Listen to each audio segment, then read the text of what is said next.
Assalamu alaikum, que la paix soit sur vous, bonjour. Bienvenue dans le podcast L'info du parent musulman.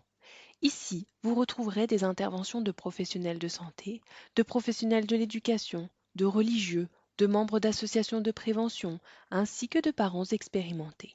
Ils vont nous parler de nos enfants, de parentalité et de la famille musulmane, tout en abordant les problématiques de la communauté musulmane et en essayant d'apporter des pistes de réflexion. Pour cet épisode 3, nous allons parler du bilinguisme de l'enfant et notamment de la transmission du bilinguisme. Stratégie linguistique, langue minoritaire, bilinguisme soustractif. Fatima nous éclaircit tous ces termes techniques et casse également quelques idées reçues sur ce sujet. Je vous souhaite une très belle écoute. Bonjour à tous, on est là dans un épisode pour parler du bilinguisme en compagnie de Fatima qui est orthophoniste. Merci beaucoup d'être ici Fatima pour nous parler du bilinguisme Merci à car toi. il n'y a pas de souci. Est-ce que tu pourrais commencer par te présenter globalement et puis après on va parler un petit peu plus de ton métier s'il te plaît. Ça marche. Alors, bonjour à tous. Moi, c'est Fatima. Donc, je suis orthophoniste, diplômée depuis 2016. J'ai travaillé en structure auprès d'enfants âgés de 0 à 6 ans qui présentent des retards de langage, des retards de parole et principalement aussi des surdités. Donc, dans ce cadre, je suis formée dans les surdités de l'enfant, en fait. J'ai fait un DU d'audiophonologie en 2018 et en parallèle, voilà, je suis formée sur le bilinguisme, sur les baby-signes, enfin voilà, plusieurs formations dans mon sac à dos. Et puis voilà, et alors depuis peu, j'ai donc arrêté mon activité en structure. Et là, je me pose un peu et je prépare une installation libérale prochainement, peut-être pas prochainement, je me laisse encore un petit peu de temps, mais voilà, je réfléchis à une installation future. On te souhaite bonne continuation alors pour ton installation. On espère que ça va bien se Merci. passer. Bah ouais. Est-ce que tu pourrais parler de ton métier d'orthophoniste? Donc, qu'est-ce que c'est exactement que le métier d'orthophoniste et quand est-ce qu'on doit consulter un ou une orthophoniste? Alors, l'orthophonie, c'est la profession de santé qui relève de la famille des métiers de soins. Donc, en fait, l'orthophoniste est là pour prévenir, évaluer et traiter les difficultés ou les troubles qui sont liés au langage oral. Donc, par exemple, les retards de parole, de langage, les troubles spécifiques du langage oral, donc ce qu'on appelait dysphasie, par exemple. Du langage écrit, donc tout ce qui est dyslexie, dysorthographie, etc. De la communication dans les cas de bégaiement, d'autisme, également au niveau des fonctions oromo-faciales. Donc, on intervient dans les dysphagies, les cancers de la sphère ORL, et on intervient également lorsqu'il y a des difficultés au niveau des activités cognitives qui sont par exemple liées à la phonation, à la parole, au langage oral écrit, donc ce que je disais tout à l'heure. Voilà, également la cognition mathématique, donc dans les cas de handicap, de traumatisme crânien, d'AVC, de maladies neurodégénératives. Donc voilà, comme vous pouvez le constater, l'orthophoniste intervient vraiment auprès d'une population très large, du nouveau-né à la personne âgée, en fait. Mhm. Et ça, c'est pas forcément connu que les orthophonistes, vraiment dans notre tête, on pense que c'est pour les enfants. Oui, voilà. Mhm. Mm. Et donc, quand est-ce qu'on doit consulter un ou une orthophoniste? Par exemple, quels sont les signes auxquels on doit être attentif quand notre enfant grandit? S'il a peut-être un retard de langage, par exemple, on doit faire attention au nombre de mots qu'il dit à un certain âge ou Euh, en fait, alors de manière générale, je dirais qu'il faut consulter un orthophoniste. Effectivement, dès qu'on remarque des difficultés dans le langage de manière générale, un enfant qui comprend, enfin, on voit qu'il ne comprend pas tout, qui ne Mhm, comprend pas bien, qui a besoin de gestes, de mimiques, de mimes même pour faire quelque chose, par exemple. mhm, Aussi, au niveau de l'expression, on voit qu'il parle mal, que nous-mêmes, on a des difficultés pour le comprendre, ou mhm, qu'à l'extérieur, les personnes les personnes extérieures le font répéter. mhm, Aussi, on voit qu'au niveau communication, il y a des petites choses quand même. C'est un enfant qui ne regarde pas dans les yeux, qui n'est pas dans la communication, qui n'est pas dans l'interaction, qui n'est pas dans le jeu. mhm, Aussi, enfin voilà, c'est toutes les petites mhm. choses. Et je dirais de manière générale, en tant que parent, il faut s'écouter et ne pas hésiter à demander un avis orthophonique dès qu'on a le moindre doute. En fait, donc on se rapproche de son médecin traitant parce que c'est sur prescription médicale et puis Mhm. on consulte. D'accord. Donc au final, faire un bilan, si jamais on a des doutes, ça peut pas faire de mal. Et puis si jamais tout va bien, bah tant mieux. Voilà. Et j'ajouterais juste ne pas forcément tenir compte aussi des conseils de l'entourage. J'ai parfois des parents qui sont venus au cabinet avec des enfants de 3 ans ou 4 ans qui parlaient pas ou très mal. Et en fait, quand on creuse un peu, c'est des parents qui étaient un petit peu inquiets, mais la tante a dit que tel enfant dans la famille a parlé à 5 ans et a parlé très bien. Ou, il y a toujours dans les familles ou même dans les amis des personnes qui vont dédramatiser Mhm, les difficultés de notre enfant, mais au final, c'est nous les parents. mhm. Et dès qu'on a le moindre doute, il faut vraiment pas hésiter à consulter. Il vaut mieux consulter pour rien que passer à côté de réelles difficultés et après avoir une prise en charge beaucoup plus intensive et soutenue. Mmh, mmh, oui, tout à fait. Et en plus, tu disais des problèmes aussi de communication, ça, on ne se rend pas forcément. Non, Souvent, on pense que l'orthophonie, c'est que le fait de parler, mais ça peut être ouais, des communications non verbales, de la manière de jouer qui. exactement. euh, donc ça, c'est vrai que c'est quelque chose auquel on ne pense pas forcément. Exactement. Euh, alors là, on va parler un peu plus du coup du bilinguisme. Je t'ai trouvé parce que j'ai trouvé sur Internet que tu avais fait un mémoire sur Oui. le bilinguisme. Donc c'est pour ça que je t'avais contacté parce que je voulais faire un épisode spécialement sur le bilinguisme et ça me tenait à cœur de trouver quelqu'un qui avait fait vraiment des recherches dessus, etc. Donc là, on va pouvoir commencer à parler plus spécifiquement du bilinguisme. Alors cet épisode-là, il est censé être un peu plus technique ou plutôt théorique, on va dire. Et j'espère que si cet épisode-là plaît, donc n'hésitez pas à liker, à écouter, etc. sur les différentes plateformes pour que ça nous encourage à continuer. Et donc, j'espère qu'après cet épisode-là, on va pouvoir faire un épisode avec plus des cas pratiques où Fatima pourra répondre à vos questions. Donc maintenant, la question. Qu'est-ce que le bilinguisme ou le multilinguisme chez l'enfant? Alors, la définition officielle dans le dictionnaire d'orthophonie, c'est que le bilinguisme, c'est le fait de posséder deux langues, en principe depuis l'enfance. Alors, pour certains auteurs, ça suppose de maîtriser les quatre habiletés linguistiques que sont donc comprendre, parler, lire et écrire dans chacune des langues. Mais l'avis majoritaire retient que la maîtrise des langues, elle peut être inégale, parce que c'est difficile de maîtriser ces quatre composantes dans chacune des langues. Et du coup, l'avis majoritaire, c'est que les compétences du bilingue se développent rarement de manière équilibrée dans chacune des langues. Mhm. Voilà, on a un auteur qui est très connu dans le monde du bilinguisme, qui est François Grosjean, et qui explique par ailleurs qu'une personne bilingue ne correspond pas à deux personnes monolingues combinées. C'est ce qu'on a longtemps cru. On pensait Mhm. qu'une personne bilingue, c'était deux personnes, par exemple, une personne purement arabophone pour le bilinguisme arabe-français, une personne francophone, et que le bilingue, c'était les deux ensemble. Et en Mhm. fait, on s'est aperçu avec les recherches que la personne bilingue a une fonction linguistique spécifique. En fait, ce n'est pas deux personnes monolingues dans une même personne. Et au final, dans l'opinion publique, ceux qui ne sont pas bilingues ont quand même cette impression-là. Je pense Oui, c'est ça. l'esprit des gens, les gens qui ne sont pas bilingues ont l'impression que quelqu'un qui est bilingue, c'est une personne qui maîtrise les deux langues de manière égale, alors que Oui, finalement. alors que ce n'est pas forcément le cas, exactement. Mm. Il y a aussi une auteure qui est connue qui s'appelle Abdelila Bauer. Je pense que tu la connais, Florine. Oui, oui, j'ai Euh, lu son livre, on va peut-être en ouais, on parler en à la fin, parlera. j'espère. Mm. Ouais. Bah, elle considère, et c'est aussi l'avis que je partage, elle considère qu'une personne est bilingue lorsqu'elle utilise régulièrement deux langues dans sa vie de tous les jours, soit avec des personnes, ou soit dans des contextes particuliers.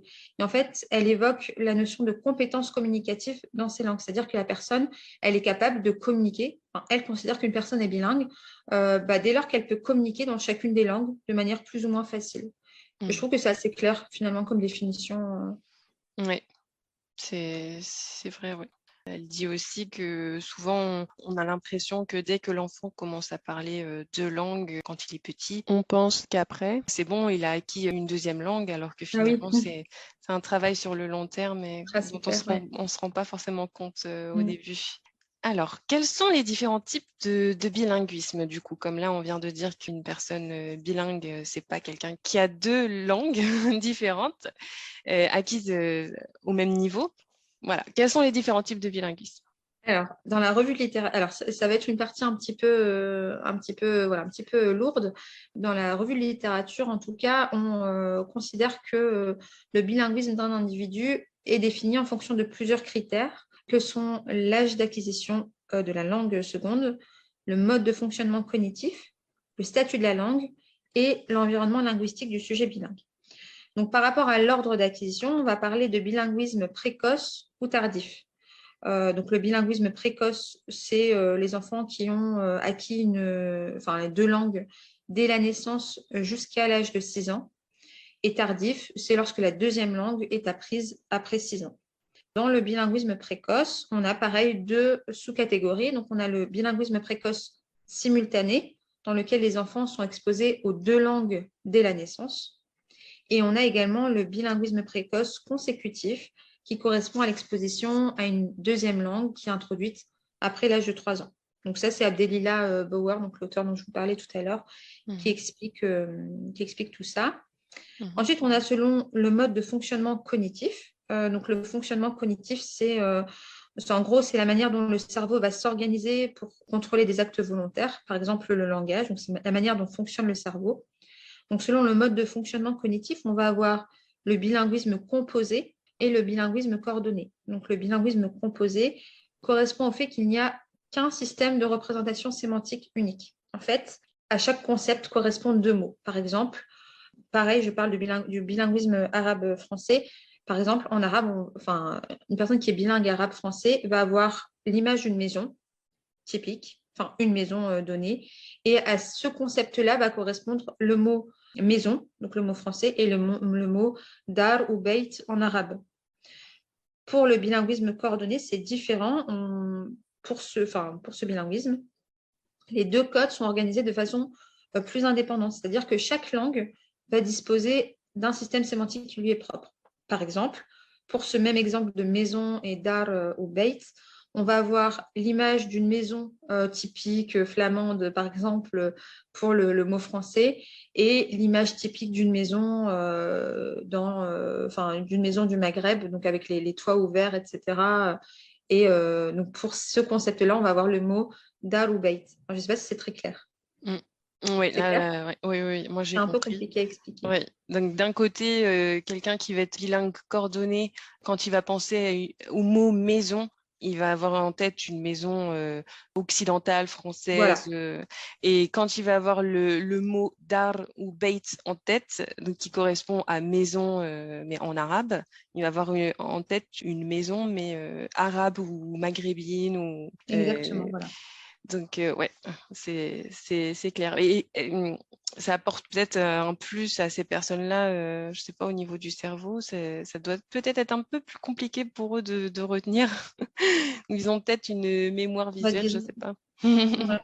Disons qu'au niveau cognitif, ça carbure. Donc après, on a par rapport au statut sociétal de la langue. Donc on a le bilinguisme qui est dit, donc ça c'est dans les revues de littérature, hein. On a le bilinguisme qui est dit additif lorsque l'enfant est exposé à deux langues dites prestigieuses, comme l'anglais, l'espagnol, voilà, qui vont se renforcer l'une l'autre. Et on a le bilinguisme qui est dit soustractif et qui concernerait les langues au statut minoritaire, qui sont considérées comme des dialectes, des patois.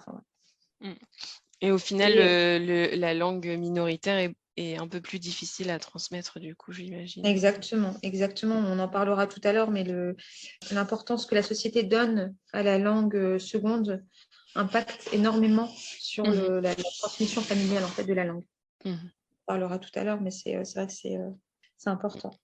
Et enfin, la dernière catégorie, c'est selon l'environnement linguistique. Donc, on va parler de bilinguisme équilibré, qui correspond au fait que l'enfant maîtrise les deux langues dans l'ensemble de leurs aspects, donc au niveau de la communication, au niveau morphosyntaxique, au niveau lexical, etc. Et on a le bilinguisme qui est dominant, enfin le bilinguisme dominant, c'est lorsqu'une des langues est mieux maîtrisée que l'autre. Donc le bilinguisme est soit équilibré ou soit il y a une langue qui est mieux maîtrisée que l'autre. Et au final, donc dans l'esprit des gens de manière générale, les gens ont l'impression que toutes les personnes qui sont bilingues équilibrées. Exactement, mais là on se rend compte qu'il y a vraiment plein de formes finalement de bilinguisme.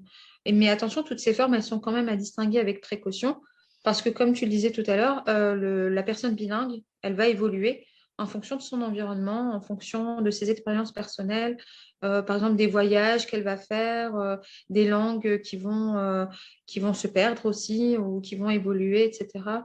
Donc c'est vrai que c'est jamais immuable en fait. Mm, mm. Alors, est-ce qu'il y a un lien entre le bilinguisme et la culture? Tout à fait, tout à fait. Alors, apprendre une langue seconde, c'est aussi apprendre une nouvelle culture, comme tu l'indiques. Donc, il y a un auteur qui s'appelle Dimeo qui a fait beaucoup de travaux justement sur la biculture, enfin le bilinguisme et la biculture. Et en fait, il dit que lorsqu'on s'interroge, pardon, sur les langues des enfants de migrants, c'est la transmission, la construction identitaire qu'on va interroger implicitement. Et lui, il indique que la langue, c'est un marqueur identitaire important qui va amener le sujet à se sentir biculturel, en fait. Un enfant qui apprend deux langues apprend forcément deux cultures. Et le modèle culturel de la langue qu'on enseigne à l'enfant va également lui enseigner la manière de communiquer dans cette langue. On sait très bien que la culture dépend de la langue. Par exemple, la culture chinoise est différente de la culture française. La manière de communiquer en chinois sera différente de la manière de communiquer en français. Mhm. Et alors, je reparle d'Abdelila Bauer, mais elle est très, voilà, elle a fait énormément de travaux. Mais elle caractérise les enfants bilingues par le fait que leur culture et leur identité culturelle, c'est le produit du bricolage de deux cultures. Je trouve que c'est tout à fait parlant. Les anglo-saxons appellent ça les third culture kids. C'est les enfants d'une troisième culture. En fait, ils ont voilà, un mélange des deux et ça fait des enfants en fait ou des personnes biculturelles et Mhm. bilingues. Mhm.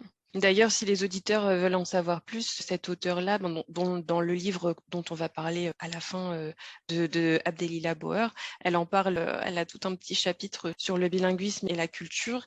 Pareil, François Grosjean, dont tu parlais tout à l'heure, dans son livre Oui, Parler plusieurs langues, et j'espère qu'on pourra en parler aussi à la fin, il a tout un passage aussi sur le bilinguisme et la culture. oui. C'est vraiment très, très intéressant et les deux disent des choses différentes, vraiment intéressantes à lire. Donc, si ça intéresse des gens en particulier, le bilinguisme et la biculture, n'hésitez pas. Mhm.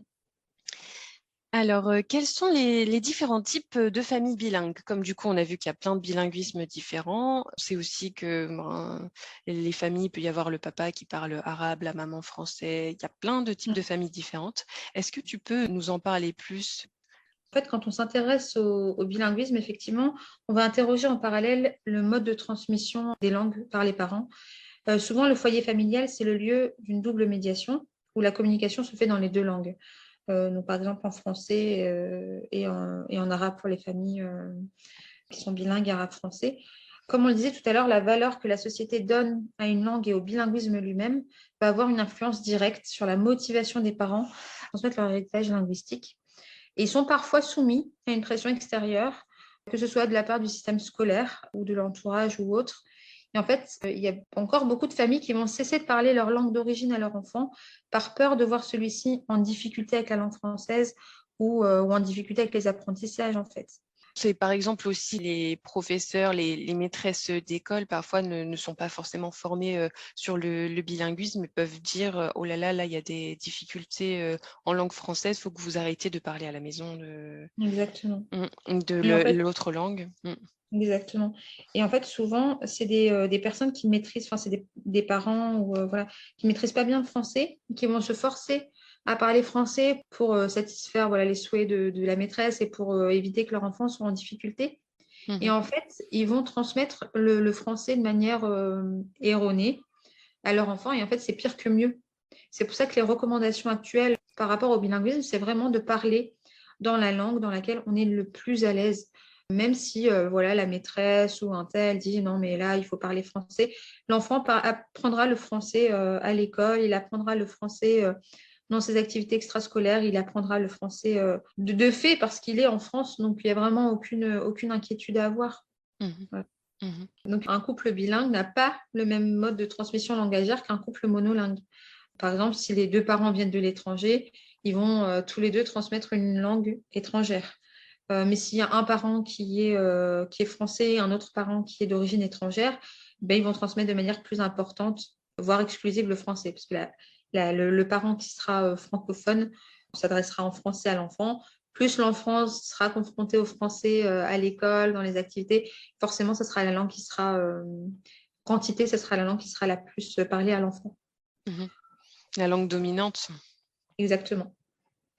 Et puis, il y a aussi le problème, comme tu disais, que par exemple, l'arabe n'est pas une langue prestigieuse, qu'on peut Oui, avoir un peu honte de parler dehors, surtout avec le regard des gens, exactement. et encore plus maintenant que c'est avec le contexte actuel en France, en Belgique, je ne sais pas comment c'est, si c'est peut-être un petit peu moins pire, mais on peut avoir honte dehors C'est de sûr que parler l'arabe, la langue minoritaire. c'est une langue qui est encore un peu, enfin, n'est pas évidente. Alors moi, du coup, j'ai fait mon mémoire. Il était centré sur le bilinguisme arabophone, francophone, et c'est vrai qu'on a rencontré énormément de difficultés au cours de ce travail universitaire, en fait, parce qu'on s'est aperçu, malgré nous, que l'arabe, c'était très compliqué de mener des études dessus, de proposer des outils. C'est très difficile. C'est Mhm. beaucoup plus facile, par exemple, il y a davantage de travaux, par exemple, pour le bilinguisme anglais-français, espagnol-français. Mhm. Voilà. C'est vrai que c'est un triste constat. Mm. D'où l'importance de vraiment essayer de conserver la langue arabe au maximum. Euh, Exactement. Après, la transmission de la langue maternelle, parfois, il y a des personnes qui ne sont pas forcément arabophones, mais qui connaissent des berceuses, des comptines, des histoires aussi orales. On se transmet encore beaucoup d'histoires orales dans les pays du Maghreb. Et en fait, ça aussi, ça fait partie de la transmission de la langue maternelle. Ça peut se faire de cette manière-là aussi. mhm. Mm. On Et n'est ça pas obligé fait. de faire des discours. Mhm. En arabe, on peut aussi proposer des petites activités qui nous font plaisir ou des berceuses qui nous font plaisir de notre enfance, etc. Et c'est aussi une manière de transmettre notre langue, en fait. La Enfin, en langue arabe ou dans d'autres et, langues. la langue et la culture, du coup, finalement. Exactement. Mm. Peux-tu nous parler maintenant des différentes étapes du développement langagier chez l'enfant et nous expliquer en quoi le bilinguisme intervient dans ces étapes? Alors, il faut savoir que déjà, in utero, donc dans le ventre, lorsque le fœtus est dans le ventre des mamans, le fœtus est sensible à ce qu'on appelle la prosodie de la langue. Donc, c'est la musicalité, c'est les contours, c'est l'intonation, etc. Et il va percevoir le langage adressé de ses parents. Donc déjà, quand il est dans le ventre. Et ensuite, à la naissance, le langage va se construire à travers les différentes interactions sociales que l'enfant aura avec son environnement. En fait, l'enfant part de zéro quand il naît. Il part de zéro en termes de langage et il va commencer à dégager des propriétés linguistiques à travers l'apport langagier de ses parents. En fait, il va faire des statistiques et il va se dire tel mot a plus de probabilité d'être à côté de tel autre dans tel contexte, par exemple, ou même au sein des mots, il va voir que par rapport à l'enchaînement des sons, par exemple, en français, c'est souvent consonne, voyelle, etc. Dans d'autres langues, c'est différent. Et en fait, il va ainsi ajuster ses productions et ses connaissances en permanence. Entre 6 et 9 mois, le babillage, donc c'est le bababa, mamama, etc., il va se construire et se préciser conformément au son de la langue maternelle de l'enfant. Si c'est en français, ce sera du papapa, bababa, mamama. En arabe, ce sera autre chose. Dans d'autres langues, en chinois, le babillage sera différent en fait. Mm. Entre 9 et 18 mois, les premiers mots apparaissent. Le babillage et l'apparition du premier mot sont deux étapes qui peuvent coexister quelques mois. Et ensuite, vers 18 mois, a lieu la période d'explosion lexicale. Ce qu'on appelle l'explosion lexicale, c'est lorsque le nombre de mots que l'enfant produit, en fait, il va augmenter de manière considérable en peu de temps. L'enfant va acquérir en moyenne 4 à 10 mots par jour et ça va concerner aussi bien l'expression que la compréhension. En fait, il va reproduire tous les mots qu'il a emmagasinés depuis sa naissance et il a la maturité nécessaire pour pouvoir les produire. Ce n'est pas toujours très clair. L'articulation n'est pas parfaite à cet âge-là, mais voilà, il y a énormément de mots qui sont produits. Mm. Alors, chez le bilingue, on retrouve exactement les mêmes étapes dans chaque langue, mais il faut prendre en compte les interactions de l'enfant avec son environnement, en fait. Donc, le développement langagier de l'enfant bilingue va dépendre de facteurs intrinsèques donc qui sont propres à l'individu et extrinsèques qui sont liés à l'environnement. Donc, intrinsèque, par exemple, ce sera le besoin de communiquer dans cette langue, ce sera l'âge auquel l'enfant est exposé à la langue, La place dans la fratrie aussi, on s'est aperçu que les aînés parlaient davantage la langue maternelle que les enfants plus jeunes qui vont parler la langue du pays. Et les Mm. facteurs extrinsèques qui sont la qualité des apports langagiers, donc la qualité et même la quantité d'ailleurs, que les parents parlent beaucoup dans cette langue pour que l'enfant puisse parler dans cette langue, le niveau socioculturel également, les langues parlées et ce qu'on disait tout à l'heure, la volonté de transmission de la langue de la part des parents. Mhm. Voilà. Mais pour Mm. le sujet bilingue, pareil, l'âge d'apparition des premiers mots se situe c'est ça, vers 1 an, 12-13 mois.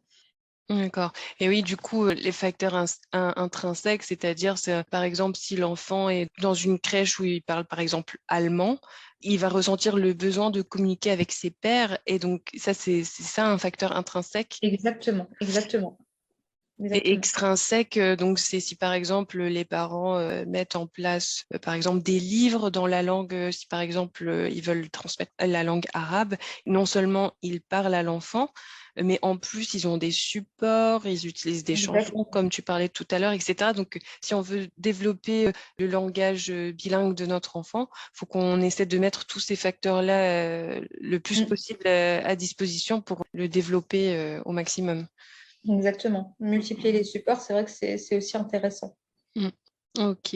Et donc au niveau du nombre de mots qu'acquièrent les enfants bilingues, parce que souvent on entend oui les enfants bilingues, ils vont avoir plus de mal, ils vont connaître moins de mots. Est-ce que vraiment ils connaissent moins de mots ou...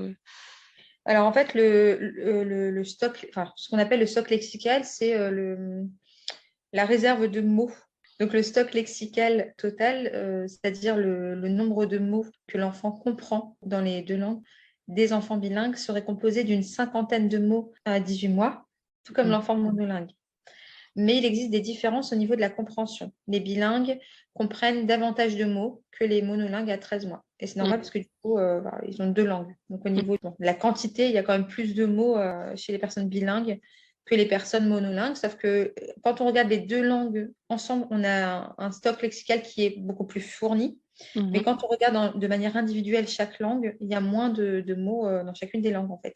Mm. C'est pour ça qu'on a l'impression que les enfants bilingues ont moins de vocabulaire. Ce n'est pas le cas. En fait, au niveau total, ils ont même plus de vocabulaire que les personnes monolingues. Et Mhm. dans chaque langue, vu que ça évolue en parallèle, ça met un peu plus de temps. Ça peut mettre un peu plus de temps. Et du coup, les maîtresses, etc., comme ils vont évaluer, entre guillemets, l'enfant dans une seule langue, ils vont avoir Exactement. l'impression que le stock de mots est trop faible, qu'il y a un retard de langage, etc., alors qu'ils évaluent pas ça avec les deux langues. Donc, Exactement. Ouais. En fait, il faudrait évaluer les deux langues chez les personnes bilingues. C'est très compliqué encore. mhm. Et c'est pour ça aussi que pendant longtemps, au niveau de la recherche, il y a eu des problèmes pour évaluer les bilingues. Il y a eu une mauvaise compréhension, une mauvaise image du bilinguisme parce que Exactement. il était évalué que d'une manière monolingue. Et, Exactement. Ouais.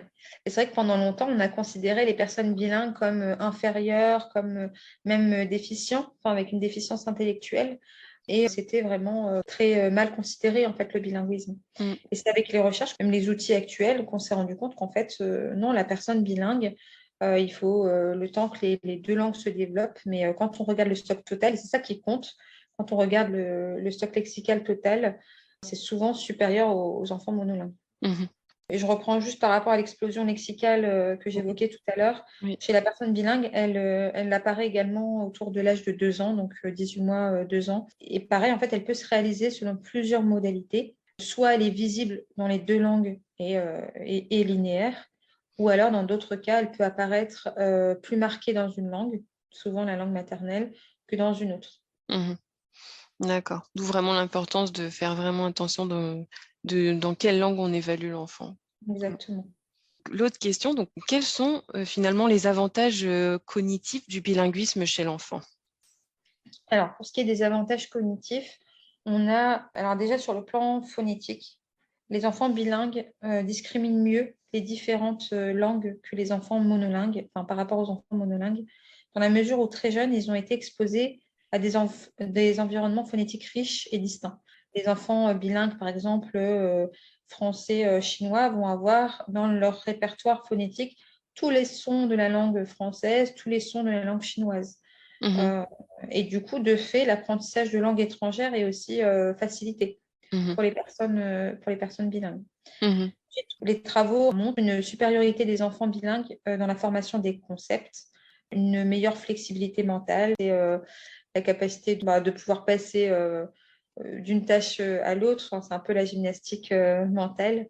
Donc, par rapport aux enfants monolingues, on a retrouvé également des liens positifs entre le bilinguisme et les fonctions cognitives, et notamment au niveau de la créativité, des capacités de traitement métalinguistique, tout ce qui est l'étude de la linguistique de la langue, Mhm. et également des avantages dans la résolution de problèmes par rapport aux enfants monolingues comparables. Et en fait, tout ça, c'est parce que le cerveau a été davantage stimulé et que les connexions se sont faites de manière plus dense dans certaines zones, en fait. Moi, j'avais vu sur un compte Instagram dont je vais parler à Lapin, une orthophoniste aussi, je suis pas sûre qu'elle soit orthophoniste, il me semble, qui s'appelle Les Kids et Calam sur Instagram, Mhm. qui expliquait que c'est plus dur de passer en fait d'une langue à l'autre, c'est plus fatigant que de dire un texte un peu plus long dans une langue, puis après de passer à une autre langue, Ah plutôt oui, c'est que sûr. de faire une phrase dans une langue, une phrase dans une autre langue, une phrase dans une langue, une phrase dans une langue. C'est... Et d'ailleurs, j'y pense, je crois qu'on n'a pas rappelé cognitif, ce que ça voulait dire exactement. Cognitif, c'est relatif au cerveau. Mhm. D'accord. Oui, donc il y a pas mal d'avantages. Je pense que cet épisode il est important pour essayer de casser un peu les idées reçues parce que souvent on entend je veux d'abord qu'ils apprennent telle langue alors qu'en fait finalement on peut essayer de faire les deux en même temps si on maîtrise les deux langues. Ouais. Parfois on se bride un peu en se disant oh trois langues ça va lui faire trop alors que les parents maîtrisent les trois langues donc Mhm. si le parent en a envie, il ne faut pas essayer, faut pas se brimer en se disant que ça va faire trop pour l'enfant. Euh, Exactement. mm. Alors, donc, on a parlé un petit peu de temps en temps de langue minoritaire, majoritaire, langue maternelle, etc. Mais tout ça, c'est un peu différent. Alors, est-ce que tu pourrais nous expliquer la différence entre la langue maternelle, la langue majoritaire, minoritaire, ou encore la langue dominante? Alors, la langue maternelle correspond à la langue qui est transmise par les parents. Mhm, La langue, alors on dit maternelle, mais ça peut aussi être le père qui transmet la langue. mhm, La langue majoritaire, c'est la langue officielle d'un pays. C'est celle qui est parlée par la majorité des résidents. mhm, Les langues minoritaires correspondent plutôt au dialecte, donc tout ce qui est patois, langue régionale, etc. mhm, Et ensuite, c'était, oui, la langue dominante, c'est la langue dans laquelle la personne bilingue est la plus à l'aise, en fait. mhm. Donc au final, par exemple, en France, pour les auditeurs qui nous écoutent, qui sont en France, la langue majoritaire, ça va être le français, et la langue minoritaire, bah, ça va être arabe, kabyle, berbère, ça va être Ouais. tout Mais ce même qui est, patois, oui, enfin, corse, le breton, voilà. et puis il y a aussi toutes les langues d'Afrique, le wolof, etc. Mhm. Ok, donc ce sont aussi finalement ces langues-là qui sont dures à transmettre. Exactement, Mm. exactement. Parce que c'est vrai que tout ça, c'est bien expliqué dans le livre de Barbara Abdelila Bauer, dont on va parler à la fin. Elle explique les situations et parfois, il y a même les enfants, quand ils commencent à rentrer à l'école, qui parlent avec leurs copains en français, bah, parfois en rentrant à la maison, surtout qu'en plus, quand c'est une langue minoritaire qui est aussi pas Mhm. très bien vue, ils ont pas trop envie de parler arabe, de parler. Oui. Ouais. Donc, c'est vrai Mhm. je pense que si on peut concentrer les efforts dessus, si on maîtrise bien cette langue-là, ça peut être une bonne chose. D'ailleurs, Exactement. justement, en parlant de ça, donc ce que je viens d'évoquer, ça fait partie des stratégies linguistiques. Donc, quand on a un enfant et qu'on se pose la question, quand on a plusieurs langues dans la famille, qu'on se pose la question, quelle langue on va transmettre, comment. Donc, ça fait partie des stratégies linguistiques. Est-ce qu'on doit forcément mettre une en place ou est-ce qu'on fait un peu au feeling? Et quelles différentes stratégies existent-ils? Alors, il existe principalement trois stratégies linguistiques. La plus connue, c'est un parent, une langue. Donc, chaque parent parle une seule langue à son enfant. Mhm, Pour ce cas de figure-là, la distinction entre les deux langues est très claire et rend cette stratégie assez efficace. Elle est facile à appliquer si chaque parent maîtrise une langue différente, mais elle est moins naturelle lorsqu'un des parents est lui-même bilingue. mhm, Du coup. mhm, Ensuite, on a le deux parents, deux langues. Donc, en fait, chaque parent est bilingue et utilise les deux langues lorsqu'il parle à son enfant. Elle est très utilisée lorsque du coup, les deux parents sont bilingues et utilisent les deux langues dans leurs interactions. Du coup, les deux langues se mélangent. Et finalement, c'est assez équilibré également pour l'enfant parce que En général, c'est assez équilibré. Mmh. Et on a également un parent parle 2 langues et un parent parle une langue. Donc, la langue commune parlée par les 2 parents est souvent mieux développée parce que du coup, on va avoir un parent qui est bilingue, un parent qui est monolingue et les 2 parents entre eux vont parler la langue qui est commune. Et c'est la langue à laquelle l'enfant sera le plus exposé. Mmh. Donc, voilà les 3 principales stratégies. Alors, il n'y a pas de bonne ou de mauvaise stratégie, elles se valent toutes. Ce qui compte, c'est vraiment la constance et la quantité d'apport langagier qu'on va apporter à l'enfant. Et il Mmh. faut aussi que le choix il soit naturel pour la famille. Il ne faut pas se forcer à parler une langue ou se forcer à penser à parler une langue, etc. Il faut que ça se fasse de manière assez naturelle, en fait. Mmh. Mmh. Bah, le schéma un parent, 2 langues, un parent, une langue, c'est exactement celui qui est à la maison. Ah oui, Et c'est un peu compliqué du coup parce que mon mari, le père de ma fille, a un peu du mal à lui parler en arabe. Et donc bah, jusqu'à présent, bah, ouais. elle est pas du tout exposée. C'est vrai que c'est pas forcément évident parce que tous les deux, on a envie qu'il y ait une transmission de cette langue-là, mais c'est C'est pas pas simple. naturel. Bah Et oui. de la même façon, dans la stratégie linguistique, un parent, une langue, ça peut être déséquilibré aussi quand, bah, par exemple, l'enfant est souvent avec la maman Oui, c'est vrai. et pas souvent avec le papa. Donc, Ouais. au final, ce sont les principales stratégies linguistiques, mais elles peuvent être un peu influencées en fonction de bah, notre Exactement. quotidien finalement. Ouais. Et c'est pour ça que les supports sont importants aussi pour la transmission de la langue. Mm. Donc, ce que j'ai tout à l'heure, tout ce qui est berceuse, comptine, ou les petites histoires, les livres aussi. Tu parlais des livres tout à l'heure. Mhm. Et, pour la transmission de la langue, c'est vrai que pour le coup, les retours au pays d'origine sont très enrichissants pour l'enfant parce que du coup, il est en immersion dans cette langue. Moi, ça a été le cas pour nous cet été et c'est vrai que pour le coup, on a vu que l'arabe a explosé en fait. Enfin, Mhm. nos enfants ont vraiment produit beaucoup de mots, ont compris davantage de phrases. Parce que c'est vrai qu'au quotidien, bah, on parle principalement français à la maison. Mhm. Franchement, Mhm. principalement. Et c'est pas faute d'essayer, mais puisque c'est pas naturel, et que c'est Ouais, c'est pas dur. intuitif, en fait, hormis dans les activités spécifiques ou les lectures d'histoire ou les petites comptines qu'on peut chanter, etc. Ou quand il y a des membres de la famille qui sont arabophones, et ben, c'est vrai qu'en dehors de ces occasions-là, la langue, elle n'est pas forcément transmise, la langue qu'on souhaiterait transmettre. Mm, mm. Bah oui, tout à fait. Et d'ailleurs, en parlant de livres arabes, bah, sur la page Instagram de l'info du parent musulman, j'en ai partagé un seul pour le moment. Les D'accord. autres, ils sont en story, mais j'en ai trouvé pas mal dans ma médiathèque. Donc, Ah, moi, c'est le groupe Saint-Quentin en Yvelines. Donc, bah, dans le groupe Saint-Quentin en Yvelines, il y a Trappes, La Verrière. Donc, c'est des villes qui sont connues parce qu'il y a beaucoup, beaucoup d'Arabes. Et donc, d'accord. dans ce groupe de médiathèque-là, il y a des livres arabes. Donc, n'hésitez pas à essayer de chercher dans vos médiathèques. Si vous êtes à un endroit où il y a beaucoup d'arabes, ben, parfois, il y a même des livres en médiathèque. Et franchement, il y en a des qui sont bien. Parce qu'il y en a un, c'est Crocolou. Donc traduit en arabe, ça s'appelle du coup Tim Thoub. Et vraiment, c'est mignon comme livre, donc Mhm. n'hésitez pas. Et puis j'espère aussi en mettre d'autres sur la page Instagram. Par contre, ils sont un peu plus avec des références islamiques, parce que ce sont des jeunes maisons d'édition musulmanes, donc il y a des petites références islamiques. Quoi qu'il en soit, c'est vrai que c'est pas évident à trouver tes livres en arabe, Mhm. C'est pas surtout toujours facile. qu'avec le Covid, avec les problèmes de vol, d'avion, avec l'Algérie, bah, en fait, Mhm. finalement, il y a des gens, je pense que même s'ils voulaient aller acheter des livres, bah, c'est Ouais. c'est un peu compliqué. C'est vrai qu'en général, dans les pays du Maghreb, enfin dans les bibliothèques en tout cas locales, dans les librairies Mhm, locales, on trouve assez facilement des livres. Enfin, moi, j'en ai acheté pas mal cet été, justement, français, mhm, arabe, et mhm, c'est vraiment chouette. mhm, Franchement, bien adapté aux enfants, peu de texte. mhm. Si vous avez l'occasion de vous déplacer sur place, Ouais. vous aurez quand même un peu plus de choix. Sinon, ici, ça dépend des bibliothèques, en fait, ça dépend des médiathèques. Oui, bah oui. Et d'ailleurs, il y a aussi quelque chose dont je voulais parler, dont j'ai pas parlé au début. Il y a aussi le cas de figure de parents qui, par exemple, ont des difficultés, bah voilà, dans leur quotidien à se forcer un peu à parler arabe avec leur enfant.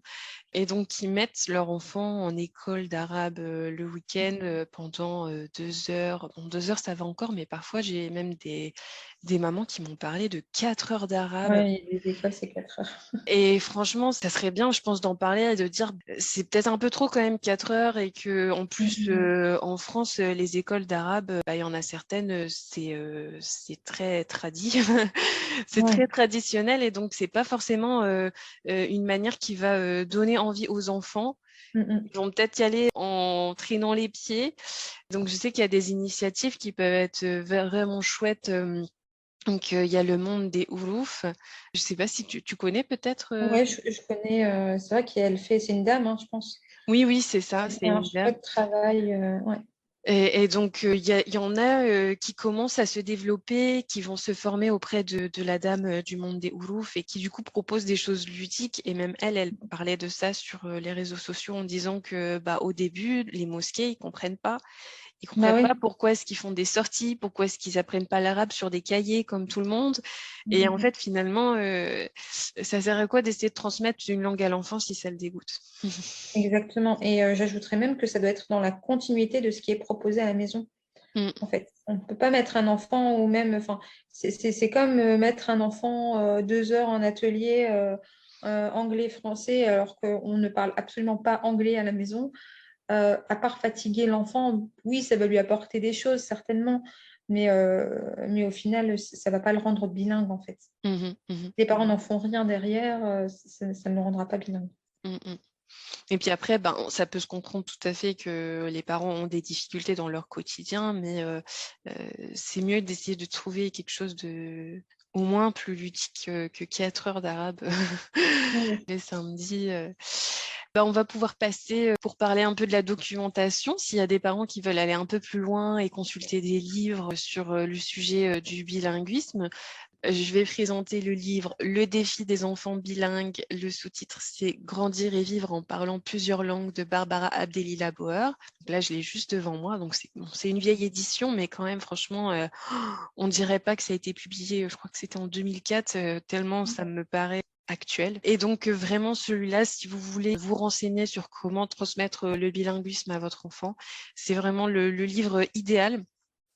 Donc ça parle un peu de tout ce qu'on a parlé, mais ce qui est le plus dans ce livre-là, c'est que il y a beaucoup de petits cas de parents qui disent alors voilà mon enfant, on a voulu lui transmettre cette langue-là, on a fait comme ci, on a fait comme ça, mais finalement ça n'a pas marché ou finalement ça a marché. Donc il y a vraiment plein de petits cas parce qu'en fait de base cette auteure-là, de ce que j'ai compris, elle avait un site internet avec un forum dans Mhm. les années 2000. Bon, je ne l'ai pas retrouvé, je pense qu'il a dû être supprimé. Et donc, elle a mis des extraits des messages des parents. Donc, c'est pas des choses inventées, ce sont vraiment des vrais cas.